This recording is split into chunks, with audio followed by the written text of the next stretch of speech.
What's up, world? It's your boy, Calvin Leroy King III, and you are now tuned in to A Squared Archives, your source for all things absolute athletics and more. Now, it's already week 5 of A Squared summer season, and you already know what it is. So let's jump right into some of our action from this past Sunday, beginning with special announcements. First up, Small Business Day is back and better than ever. Absolute Athletics will once again be hosting its Small Business Day this Sunday, September 17th at the field. If you are interested in bringing out your business or you know somebody that may be, contact us at info@absoluteathleticschicago.com. And make sure you come out and check out some of our amazing vendors this Sunday who will be out at the field from 10 a.m. until 3 at the CHA field. Check them out. Now, y'all should already know, but for the 2 or 3 of y'all out there that are still asleep and hungry, let me tell you about A Squared's official food vendors for this season. First up, Sugar Mama's Catering, who will be offering her freshly made food each and every Sunday.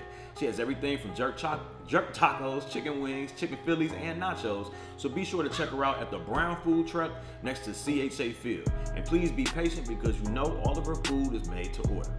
Next up is the Bait Shop, who will be offering some freshly made chicken and shrimp each and every Sunday, so check them out at the White Food Truck next to the CHA Field as well.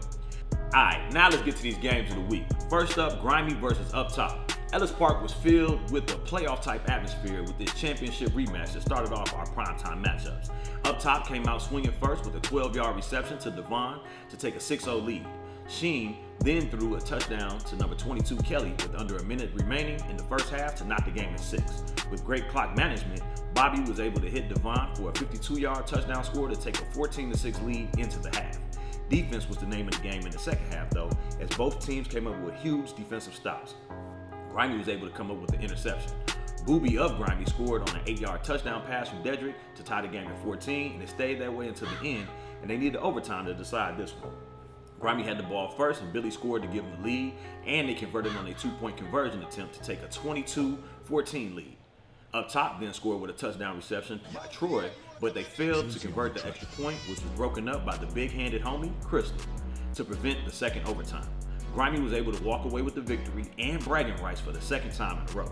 Dedrick of Grimy threw for 256 yards and had 2 touchdowns. The ball was spread around to 5 different receivers and had at least 3 receptions each. 3 different receivers even scored a touchdown. Deshaun came up big on defense with 2 interceptions for Grimy as well. Bobby from Up Top threw for 278 yards, 3 touchdowns, and 2 interceptions. Devon only had 2 receptions, but they were both for touchdowns, and he still led the team in receiving. Looks like this will be a rivalry for a good long while, as Grimy has a 2-1 edge in the team's head-to-head matchups. And, of course, that all-important championship belt. Alright, so capping off the day, we had the Cartel versus Force. After the first game came down to the last play, there was no way this matchup would produce the same, right? I don't know. This game had been hyped up online, in person, and in various chats over the past 2 weeks, and the game definitely didn't disappoint. Nick started off the game with a touchdown pass to Normandy to take an 8-0 lead. Force responded with a rushing touchdown by Danny. Kelly of the Cartel then scored on a 16-yard touchdown reception from Nick. Force drove the ball right down the field before the half and scored right before the half on a 15-yard touchdown score to Sade to bring the game to 16-12, Cartel going into the half. Both teams exchanged touchdowns as the Cartel held a 22-20 lead at this point. Force then drove down and Kim scored on a 17 touchdown yard reception, and with just under 2 minutes left, gave Force the lead 28-22. Nick wasn't finished though, as the Cartel scored with just under 1 minute remaining at 28, tied the game. With just under 30 seconds left on the clock, Cartel came down, and with 2 seconds left on the clock, Dwayne caught a Hail Mary pass, which was tipped like a rib, better than Tupac as Machiavelli to win the game, 34-28 Force. Grady had 363 passing yards, 4 touchdowns. T-Space led in receiving with 113 yards. Nick of Cartel had 336 yards and 4 touchdowns, and Kelly pulled in 2 receptions of her own on the day for Cartel. Well, I don't know if I would call this an official rivalry just yet, but all I do know is that these teams put on a hell of a show. Well, that about does it for us here at A Squared Archives. It's been a pleasure serving as your host.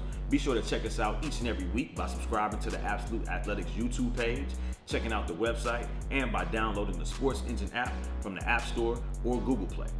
Any questions, concerns, feedback, suggestions on how to improve your league of choice?